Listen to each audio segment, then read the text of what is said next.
NCRB की एक report के मुताबिक प्रतिदिन भारत से औसतन 172 लड़कियां गायब होती हैं। इनमें से ज़्यादातर गायब हुई लड़कियों की ना तो कहीं पुलिस में कंप्लेन दर्ज होती है और ना ही उनकी खबरें अखबारों में आ पाती हैं। मगर 2022 के अंत में एक ऐसी खबर ने उत्तर प्रदेश में बड़े स्तर पर सुर्खियां बटोरी थीं।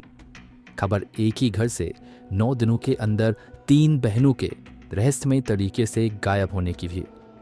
शुरू में तो पुलिस वाले लड़कियों के गायब होने की खबर को सीरियसली नहीं लेते हैं, मगर जब बात बड़े अधिकारियों तक पहुंचती है तो पुलिस वाले मामले की छानबीन शुरू करते हैं।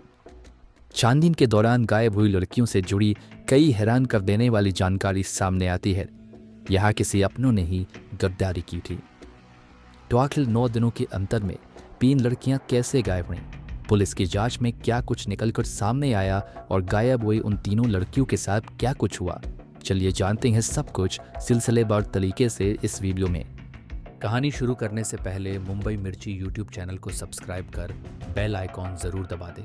तो चलिए कहानी स्टार्ट करते हैं। उत्तर प्रदेश के मैनपुरी जिले में एक गांव है रामपुरा। इसी गांव में शमशाद अली नाम का एक शख्स रहता है। उनके परिवार में 3 बेटियां हैं, 2 नाबालिग और 1 बालिग निशा। चूंकि एक लड़की नाबालिग थी और वो गर्भवती हो गई थी, इसलिए हम कानून का सम्मान करते हुए उस लड़की का नाम यहाँ नहीं बता रहे हैं। खैर, ये बात 21 दिसंबर 2022 की है। सुबह के लगभग 7 बजे शमशाद अली अपने घर के बाहर से अपनी 14 वर्षीय बेटी को किसी काम से आवाज़ लगाते हैं।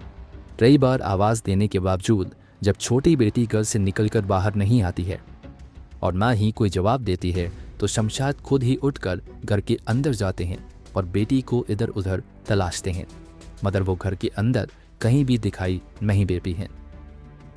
परिवार के दूसरे सदस्यों से शमशाद अपनी बेटी के बारे में पूछते हैं, मगर कोई भी कुछ नहीं बता पाता है। अब शमशाद थोड़ी देर इंतजार करने का फैसला करते हैं कि शायद बेबी कहीं बाहर गई होगी और थोड़ी देर में आ जाएगी, मगर काफ़ी देर बीतने के बाद भी वो वापस नहीं आती है। अब मोहल्ले में लड़की की तलाश शुरू होती है, मगर कहीं भी लड़की का पता नहीं चलता है। यहाँ तक कि शाम हो जाती है, मगर वो लड़की लौट कर नहीं आती है। थक हार कर शमशाद अली अगले दिन पास के ही कुर्रा पुलिस स्टेशन में जाकर अपनी बेटी की गुमशुदगी का मामला दर्ज करवाते हैं। मामला दर्ज करने के बाद पुलिस वाले लड़की को ढूंढने का वादा करते हैं, मगर 8 दिन बीत जाने के बाद भी लड़की का कहीं भी अता पता नहीं चलता है। इधर शमशाद खुद भी अपने स्तर से बेटी की तलाश में लगे रहते हैं।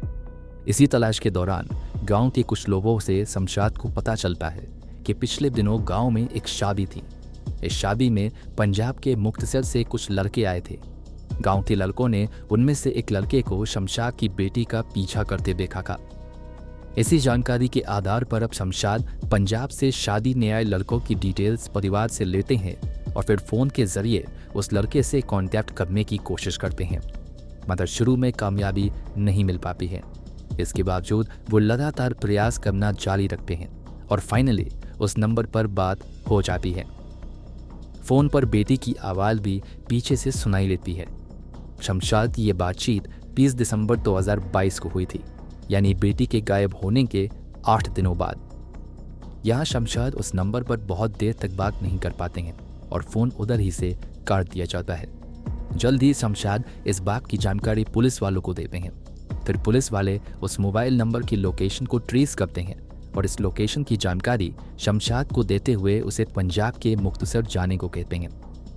जैसे ही पुलिस वालों से शमशाद को लोकेशन की जानकारी मिलती है, वो उसी दिन अपने 3 करीबी रिश्तेदारों के साथ किराए की गाड़ी से पंजाब के मुक्तसर के लिए निकल जाते हैं। उधर शमशाद पंजाब के लिए निकलते हैं। इधर उनके परिवार में कुछ ऐसा होता है जिसकी कल्पना इन्होंने कभी नहीं की थी। अभी शमशाद घर से निकलकर अलीगढ़ तक ही पहुंचे थे कि उनके बेटे सलमान का फ़ोन आता है कि घर में जो बाकी बची 2 बहनें थी वो भी लापता हो गई हैं। इस बार गायब हुई बेटियों में 22 साल की निशा और एक 16 साल की मुस्कान थी। अब यहाँ शमशाद के सामने दोहरी दुविधा आ जाती है कि वो 8 दिन पहले गायब हुई बेटी को ढूंढने पंजाब जाए या फिर घर वापस जाकर अभी गायब हुई 2 बेटियों की तलाश करें। शमशाद पंजाब जाने का फैसला करते हैं और वो लंबा सफ़र तय करके फाइनली पंजाब के मुक्तसर पहुंच जाते हैं। स्थानीय पुलिस स्टेशन में जाकर पूरे मामले की जानकारी पंजाब पुलिस को देते हैं। शमशाद की पूरी कहानी जानने के बावजूद पंजाब पुलिस कोई भी मदद करने से ये कहते हुए इनकार कर देती है कि इस केस से संबंधित कोई भी जानकारी उन तक उत्तर प्रदेश पुलिस की ओर से नहीं दी गई है। इसके अलावा पंजाब पुलिस की ओर से ये भी दलील भी आती है कि अगर आप स्थानीय पुलिस को लेकर आते तो हम आपकी मदद कर सकते थे। काफ़ी मिन्नतों के बावजूद जब पंजाब पुलिस की ओर से शमशाद की कोई मदद नहीं की जाती है तो वो हार कर पंजाब से वापस लौट आते हैं। घर वापस लौटकर ये सबसे पहले फिर से स्थानीय पुलिस स्टेशन में जाकर अपनी 2 और बेटियों निशा और मुस्कान की किडनैपिंग की रिपोर्ट दर्ज करवाते हैं। जब तक एक बेटी गायब हुई थी प्रशासनिक स्तर पर मामला ठंडा ही रहता है, पर जैसे ही 2 और बेटियां गायब होती हैं प्रशासन अलर्ट हो जाता है। जल्द ही इस मामले में शमशाद मैनपुरी के एसपी विनोद कुमार से मिलते हैं और पूरी घटना की जानकारी देते हैं। एसपी के निर्देश पर जल्द ही तीनों लड़कियों को ढूंढने के लिए 2 टीम बनाई जाती हैं।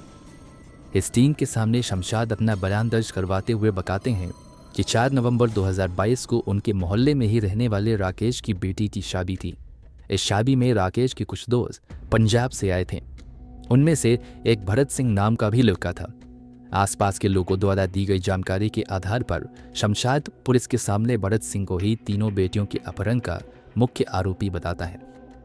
उसके बाद कुर्रा पुलिस स्टेशन के एसएचओ शमशाद द्वारा दिए गए मोबाइल नंबर पर कॉल लगाते हैं। एक अधेड़ उम्र का एक व्यक्ति फोन उठाता है। पूछे जाने पर वो खुद को भरत सिंह का पिता बताता है। पीछे से फोन पर शमशाद की छोटी बेटी की भी आवाज़ सुनाई देती है। वो डरी हुई आवाज़ में पिता से कहती है कि पापा अब मैं वापस नहीं आ पाऊंगी।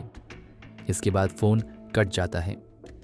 फ़ोन भले ही कट गया था मगर अब पुलिस वाले इस मोबाइल नंबर को ट्रेस करते हुए लोकेशन का पता लगा लेते हैं और फिर 10 जनवरी 2023 को शमशाद को अपने साथ लेकर इस लोकेशन के लिए निकल जाते हैं।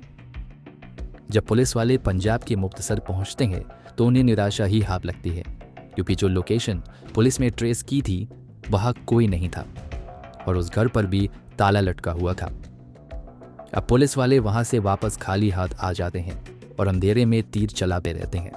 इसी बीच लगभग 1.5 महीने का समय यूं ही निकल जाता है। इस बीच पुलिस वाले लगातार उस नंबर को ट्रेस करना जारी रखते हैं। इसी दौरान एक दिन पुलिस वालों को एक बार फिर से उस मोबाइल नंबर की लोकेशन पंजाब में मिलती है। इस बार पुलिस वाले बिना देर किए तत्काल ही पंजाब के लिए रवाना हो जाते हैं और ट्रेस की गई लोकेशन पर रेड मारते हैं। 4 फरवरी 2023 को इस बार पुलिस को यहाँ भरत सिंह मिल जाता है। तुरंत ही पुलिस वाले भरत सिंह को हिरासत में ले लेते हैं। इसके अलावा पुलिस को इस घर से शमशाद की गायब हुई छोटी बेटी भी मिल जाती है। पुलिस लड़की को अपने साथ लेकर उत्तर प्रदेश वापस आ जाती है। यहाँ स्थानीय अस्पताल में जांच के लिए लड़की को भेजा जाता है। जांच में पता चलता है कि नाबालिग लड़की गर्भवती है। लड़की के गर्भवती होने की बात सामने आने के बाद परिवार वालों की ओर से लड़की के एबॉर्शन की मांग की जाने लगती है। इस पर फैसला लेने के लिए एक कमेटी का भी गठन कर दिया जाता है। अब एक लड़की पुलिस को तो मिल गई थी, मगर 2 बहनें अब भी गायब थीं। उन 2 बहनों की तलाश में अब ये बरामद की गई लड़की ही सबसे महत्वपूर्ण भूमिका निभा सकती थी। इसलिए पुलिस वाले उससे पूछताछ का सिलसिला शुरू करते हैं और पूरी कहानी समझने की कोशिश करते हैं कि ये गायब कैसे हुई और पंजाब तक कैसे पहुंच गई। अब पुलिस वालों की पूछताछ में लड़की जो खुलासा करती है उसे जानकर हर कोई शॉक रह जाता है। पुलिस पूछताछ के दौरान लड़की बताती है कि गायब होने से 3 दिन पहले यानी 18 दिसंबर 2021 को वो अपनी बड़ी बहन मिशा के साथ घर के बाहर गई हुई थी।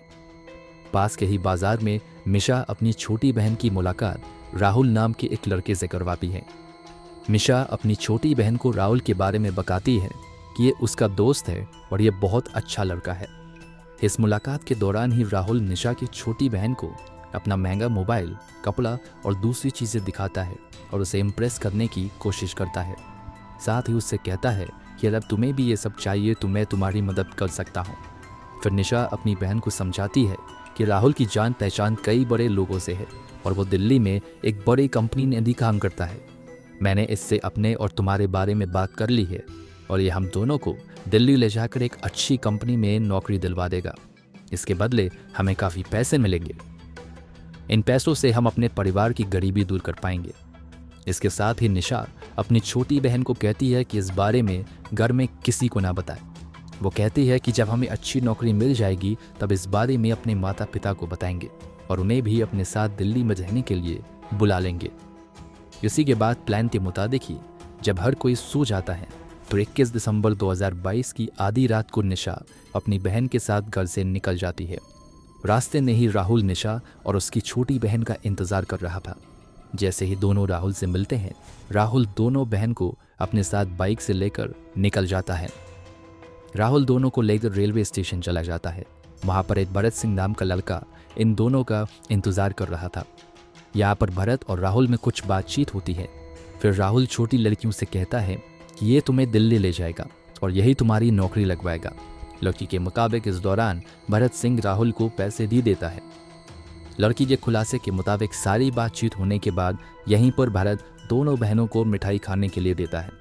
लड़की के मुताबिक मिठाई खाने के बाद उसे कुछ भी याद नहीं है कि उसके साथ क्या हुआ, क्योंकि जब कई घंटों बाद उसकी आंखें खुली तो वो खुद को एक घर में कैद पाती है। उसे अपनी बड़ी बहन निशा भी वहाँ पर दिखाई नहीं देती है। जब लड़की भरत से पूछती है कि वो कौन है तो लड़का बताता है कि अभी तुम पंजाब में हो। जब लड़की अपनी बहन निशा के बारे में पूछती है तो भरत बताता है कि निशा अभी दिल्ली में है और बहुत जल्द हम तुम्हें दिल्ली लेकर जाएंगे।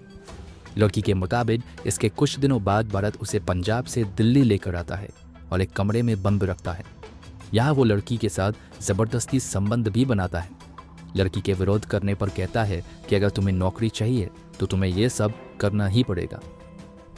विरोध करने पर भरत लड़की को जान से मारने की भी धमकी देता है। नाबालिग लड़की भरत की धमकी से डर जाती है और वही सब करती है जो वो उसे करने के लिए कहता है। फिर ये सिलसिला कई दिनों तक चलता रहता है। इसी बीच एक दिन एक महिला इस लड़की को अपने साथ लेकर पंजाब आ जाती है। यहाँ उसके साथ ज़बरदस्ती जिस्म फरोशी का धंधा शुरू हो जाता है और ये ज़बरदस्ती का धंधा तब तक चलता रहता है जब तक कि पुलिस इस लड़की को बरामद नहीं कर लेती है। लड़की के बयान से पुलिस को ये आइडिया मिल जाता है कि इस लड़की के गायब होने के पीछे बाकी लड़कों के साथ साथ इसकी अपनी सगी बहन मिशा की भी साजिश है।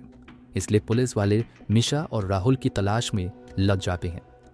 इधर पुलिस निशा और राहुल की तलाश में लगी हुई थी, उधर निशा को छोटी बहन की बरामदगी की भी खबर मिल जाती है। इसलिए वो अपने बॉयफ्रेंड राहुल के साथ हालात का जायजा लेने के लिए एक दिन चुपचाप मैनपुरी आती है। पुलिस वाले पहले से ही निशा और राहुल की तलाश में लगे हुए थे तथा इन दोनों की एक एक एक्टिविटी पर भी नजर रखी जा रही थी। इसलिए जैसे ही ये दोनों मैनपुरी आते हैं तुरंत ही दोनों को गिरफ्तार कर लिया जाता है। दोनों को गिरफ्तार करने के बाद पूछताछ का सिलसिला शुरू होता है। पूछताछ में राहुल स्वीकार कर लेता है कि उसने पैसों की लालच में नाबालिग लड़की को अपने दोस्त भरत से बेच दिया था। राहुल ये भी खुलासा करता है कि इन सब में गायब लड़कियों की बहन मिशा का भी हाथ है। इन दोनों से पूछताछ में खुलासा होता है कि असल में मिशा और राहुल साथ में मिलकर बहुत ज़्यादा पैसा कमाने का प्लान बनाते हैं। राहुल निशा को अपनी बहनों की किडनैपिंग का आइडिया देता है। फिर निशा बॉयफ्रेंड के कहने पर अपनी ही दो छोटी बहनों को जिस्म फरोशी के धंधे में धकेलने का घिनौना प्लान बनाती है। फिर इसी प्लान के तहत निशा सबसे पहले अपनी छोटी बहन को साजिश के तहत नौकरी का लालच देकर पंजाब भेज देती है और फिर उसे पंजाब भेजने के 8 दिनों बाद अपनी दूसरी बहन को लेकर चुपचाप 30 दिसंबर को घर से लापता हो जाती है। इस बार राहुल निशा के साथ आई छोटी बहन को राजस्थान की एक लड़की से बेच देता है। पुलिस वाले अब उसकी एक बची हुई गायब लड़की की तलाश में लग जाते हैं। निशा तथा राहुल द्वारा किए गए खुलासे के मुताबिक ही पुलिस वाले अपनी जांच आगे बढ़ाते हैं। फाइनली कड़ी मेहनत के बाद 6 अप्रैल 2023 को राजस्थान से गायब हुई तीसरी लड़की को भी बरामद कर लिया जाता है। तीनों लड़कियों को बरामद करने के साथ साथ भरत सिंह, राहुल और इस प्लान में शामिल निशा को जेल में भेज दिया जाता है, जबकि बाकी 2 लड़कियों को न्यायालय में पेश करने के बाद माता पिता के हवाले कर दिया जाता है। जो नाबालिग लड़की गर्भवती हुई थी उसके अबॉर्शन को लेकर माता पिता लंबे समय तक एक अधिकारी से दूसरे अधिकारी के पास चक्कर काटते रहते हैं, मगर लंबे समय तक इस पर कोई भी फैसला नहीं हो सका था। लड़की के अबॉर्शन के लिए लड़की के माता पिता ने कई सामाजिक कार्यकर्ताओं की भी मदद ली थी। इसके बावजूद लड़की का अबॉर्शन हुआ या नहीं, इस बारे में काफ़ी रिसर्च के बाद भी कोई जानकारी निकल कर सामने नहीं आ सकी। दोस्तों, मुख्य आरोपियों के साथ साथ निशा जैसी कलयुगी बहन को क्या सजा मिलनी चाहिए? कमेंट बॉक्स में जरूर बताएं। वीडियो अच्छी लगी हो तो वीडियो को लाइक और सब्सक्राइब जरूर करें।